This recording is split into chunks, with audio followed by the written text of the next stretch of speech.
Hello, friends. I am Stacy Smith Rogers with the content team here at Spoken, and it's my pleasure to be interviewing this evening Alexandria Bellani. She is coming to us from Australia, so it's actually tomorrow. I feel a little bit like we're time traveling, Alexandria, a little bit talking to you right now. It's the morning for you and the evening for me. Um, Thank you so much for your time and for saving part of your morning for us. I appreciate that. We are talking about your fantastic story, which I personally loved. It tugged at my heart so much. Riptide, which is streaming on Spoken and was selected first place in our collaborative contest with Elegant Literature under the theme of the crossroads and consequences. And Alexandria, I wanted to just thank you again for pouring out your heart into this beautiful piece of work, short story. It was short in time, but it was super long and just lingering in my mind. And I wanted you to share a little bit about that, why you chose it, and the process of if you could dive a little bit into the process of writing it, and that would be great. Yeah, so I suppose I sat with the crossroads and consequence prompt for a long time, and I really couldn't come up with anything. And I'd been reading some work that other people were thinking about submitting, and I just thought everybody's got these brilliant ideas, and I've got absolutely nothing. Um, but yeah, as like time went on, I realized I've been to couples therapy before with my current husband, and Mhm. say current, like he might freak out later. um, yeah, and then we've done that kind of couples therapy thing, and I was thinking about I've got two young children, and like the worst thing that could possibly happen to any parent is to lose a child. Mhm. And when that came down to when I started trying to fit that into a theme of choices, really, um, yeah, I think also part of being Australian is being very aware of riptides, because we are a very Mm. coastal population, and we're always Mhm. at the beach.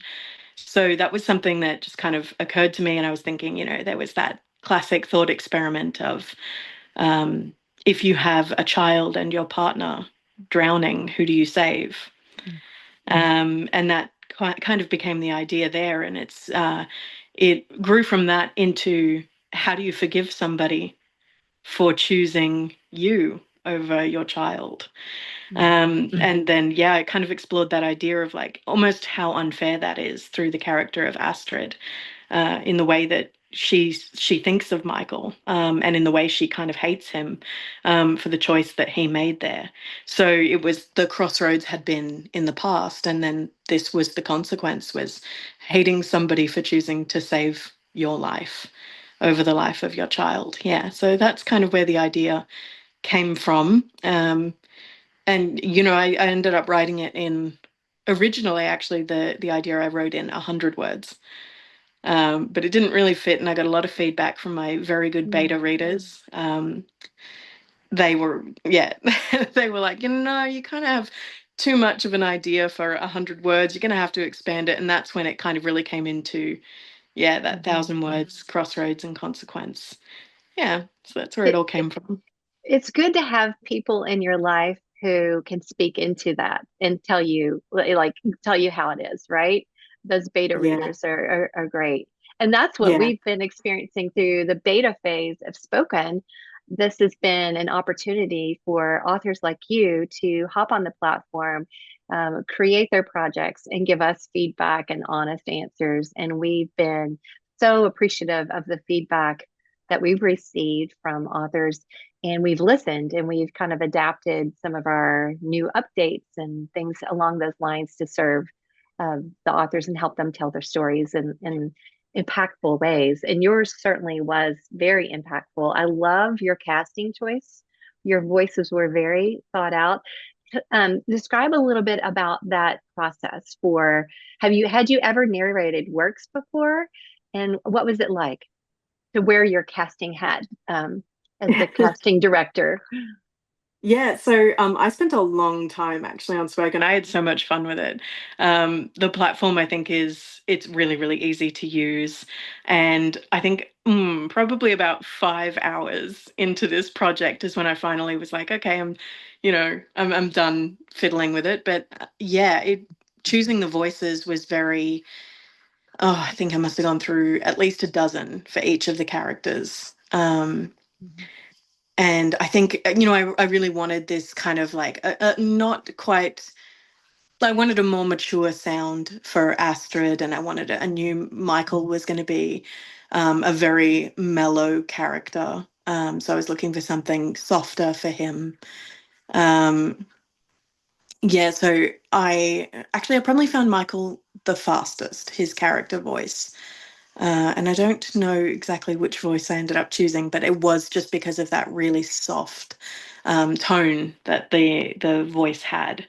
So Mhm. that casting was really easy. Well, I think you did a fantastic job with your casting, and you're a little bit like me, or you like to spend time in studio and go through those voices and pick out the best ones and hear how they work together. I think the studio experience was surprising for me as a creator in that the time what does fly when you're working on it. You can create something pretty fast if you want to, but it's fun, right?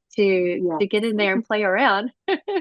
Yeah. Since since you have uploaded your work, Riptide, let's see, that was earlier this year, we have offered new advancements in the casting selection, including custom voice.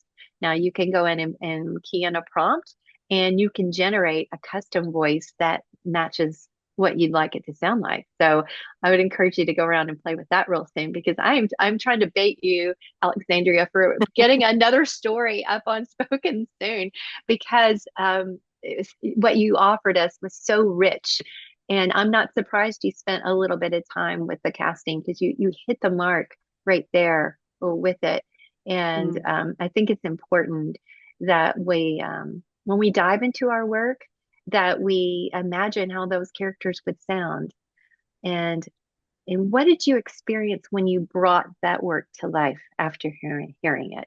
What was that experience like for you? If you're new to narration, are you remind me, are you new to narration? Um, well, yeah, I've never had anything narrated before. I used to do voice acting a couple of years ago.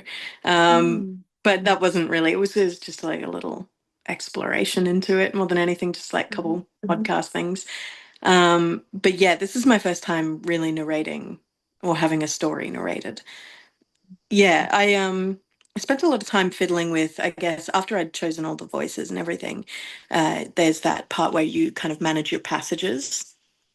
And I spent quite a bit of time in there managing the passages to make the flow really work. So, mhm, I was putting in paragraph breaks and, ellipses and just, I went really ham with it. And yeah, just spent hours kind of listening back to it. So by the time I'd finished, I think I'd listened to it so much that it sounded very mundane to me. And that was when I think I was like, okay, I've got to call it because I'm not hearing anything special about it anymore and, getting kind of sick of hearing it. But I did go back and re-listen to it probably about a week ago. And honestly, I forgot how seamlessly it all ended up flowing together. And it doesn't really feel like there's maybe a couple of tiny moments where you're like, oh, that flow probably could have been better, or, like at the end of the day, it for what it is, for it being AI generated and like narrated automatically, and there's not that human element to, I suppose, that making those minor adjustments as you go. I think it just worked so well. Like it flowed together so beautifully and it sounds as close to natural as I think these things can really come. So I was mhm. really impressed listening back to it. I was like, yep, okay, nailed that. You did nail it. We all decided it wasn't a hard decision at all. We were like, oh yes. When my colleagues and I listened to yours, we were like, wow. and we are all parents, so they really did rip something out there. But there was a little bit of a plot twist, and now we're spoiler alerts for anyone watching this, because we already talked about what it's about. But I didn't realize really what it was about until the very end. And Yeah. so you gave those subtle hints along the way with the references to the blues and the ocean, metaphors along the way. Um, it was very artfully done. Um, and what I love about what you just shared with how much time you spent in the studio experience is that you poured as much time in the performance as you did in the writing, and that's a whole new that opens up a whole new door for creativity, right? Yeah. So it's a different experience, giving voice to your writing, and that story may have never been heard otherwise had it not been for this contest. Would you have chosen to narrate it, do you think? No, probably not. No. I am really glad that I did though, because I do think, I did write it with it in mind that it was going to be narrated. So, Mm. um, and I think that if I hadn't already intended to do that through the spoken platform, the story would have been quite different. Yeah. So I'm not even sure that the story would exist in the form that it is. Yeah, without You that.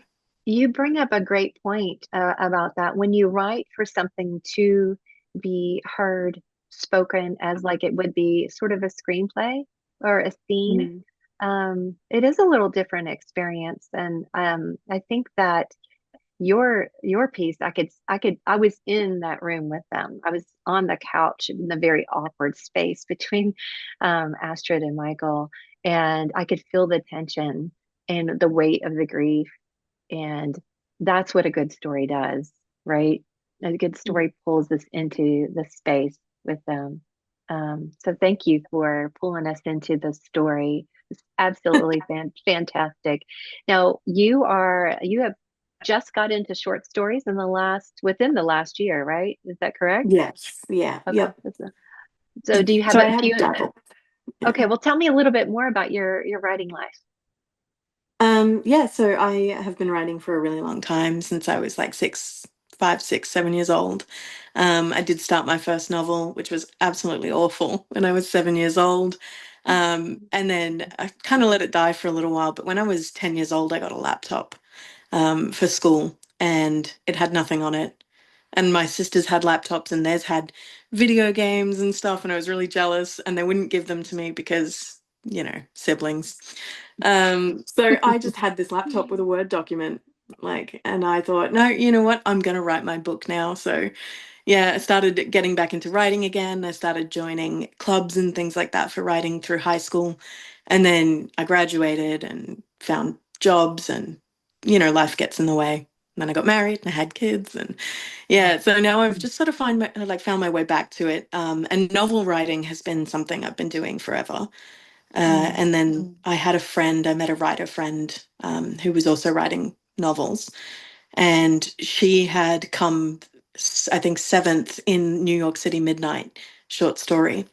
And she convinced me to get into contests. And that was, yeah, the beginning of the end for me. So I'm now fully addicted. I am full goblin mode, as my beta readers and I say. So, like, we've got a little group going, got a writers group there, the Goblin Conspiracy, who are all just like fantastic, phenomenal writers.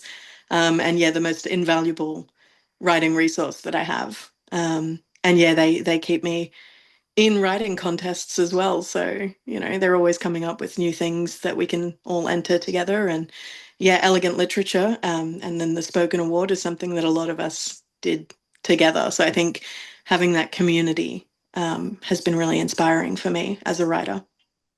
That's fantastic. And that's one of our goals here with Spoken is to really generate enthusiasm with the community, and to invite authors to listen to other authors and to, share their works with each other. I'd love to have the Goblin Conspiracy upload a bunch of works onto Spoken. Let me know when I, that happens. I'll Bring convince it them for bring it sure. on. We would love that. I think we're in a good place for it. And I think you'll find the studio experience to be even more fun the next time you hop on and upload one of your works. That's one of the things I love about this platform is that it's a wonderful home for short pieces, but Mm. it's also a wonderful place for those novels or those scenes or the little pieces of something that you may have had in your shoebox under the bed or somewhere Yeah, that you've always thought, wow, I'd love to share that with someone, or oh, wait a minute, maybe I shouldn't, take another look at that and then give voice to it and see what yeah, happens. So do you have any yeah. advice for any new authors on the platform or coming on and taking on a project and wanting to create a work of art I think like just you to did? spend a lot of time in the platform, making sure that yeah, you're choosing the right voices, making sure that don't be afraid to play with the formatting is Hmm. probably the big bit of advice because yeah, the AI can only do so much with a standard format. So if you fiddle with it a little bit and you add those, pauses and those line breaks where you might not normally in a standard manuscript, then yeah, you get like a different effect from the voices. So Hmm. that would Yeah. be probably my advice there. That's great. Well, thank you so much for your time. I want you to invite all those beta readers and fellow authors to hop on at spoken.press and check out some of the selections we have in our playlists.